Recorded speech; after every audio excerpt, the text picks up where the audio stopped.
Dobrý deň. Vyjadriť v priebehu niekoľkých minút dôvody, prečo sa pokúšam vstúpiť do riadenia vecí verejných, je veľmi obťažné.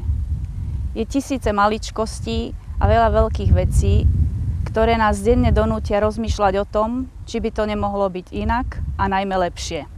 Sú veci, pri ktorých triezvo a prakticky uvažujúci človek chápe, že uskutočnenie zmeny je z finančných alebo organizačných dôvodov obťažné alebo uskutočniteľné len v krokoch, ale sú veci, v ktorých je uskutočniteľnosť zmeny iba záležitosťou invencie, ochoty a spolupráce.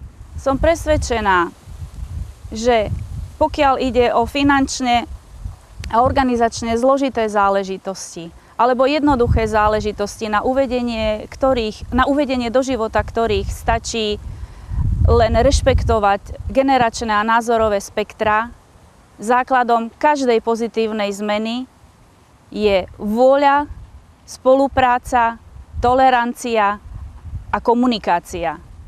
Toto sú oblasti, o ktorých si myslím, že v Trnave škrípu, a preto som sa rozhodla kandidovať.